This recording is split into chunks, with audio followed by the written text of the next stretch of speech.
आज हमारे बीच बॉलीवुड के मशहूर बॉलीवुड अभिनेता विनोद खन्ना नहीं रहे। उनकी लंबी बीमारी के चलते निधन हो गया। विनोद खन्ना हिंदी फिल्म सिनेमा के बेहद हैंडसम, खूबसूरत और दमदार एक्टर थे। आज हम बॉलीवुड अभिनेता विनोद खन्ना की जिंदगी के किताब के कुछ अनछुए पन्नों को आपके सामने खोलने जा रहे हैं। एक समय था जब विनोद खन्ना हिंदी फिल्म इंडस्ट्री में टॉप के स्टार थे। उनका करियर अपने शिखर पर था और फिल्म इंडस्ट्री में विनोद खन्ना का डंका बज रहा था। दौलत और शोहरत उनके कदम चूम रही थी, लेकिन फिर भी न जाने क्यों विनोद खन्ना अपने आप को तन्हा और अकेला महसूस करने लगे थे।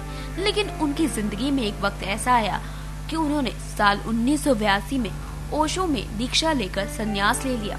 उनके इस फैसले से पूरी फिल्म इंडस्ट्री को झटका लगा। बॉलीवुड अभिनेता विनोद खन्ना के इस फैसले पर लोगों को पहले तो यकीन नहीं हुआ, लेकिन जब उन्होंने फिल्मों में साइनिंग अमाउंट लौटाने लगे तो प्रोड्यूसर्स के होश उड़ गए। विनोद खन्ना को लेकर कई तरह की चर्चाएं होने लगी। तब उन्होंने एक प्रेस कॉन्फ्रेंस करके इस बात का खुलासा किया कि अब उन्होंने संन्यास ले लिया है। ओशो से वो खासा प्रभावित हो चुके थे। अपने आध्यात्मिक प्यास बुझाने के लिए वो अमेरिका के ओर रवाना हो चुके थे। ओशो एक बड़ा आश्रम था। ओशो के आश्रम में विनोद खन्ना को बागवानी का काम मिला था। वहाँ रहने वाले सभी लोगों को कोई न कोई काम करना होता था। विनोद अपने इस काम को बेहद मस्ती के साथ किया करते थे।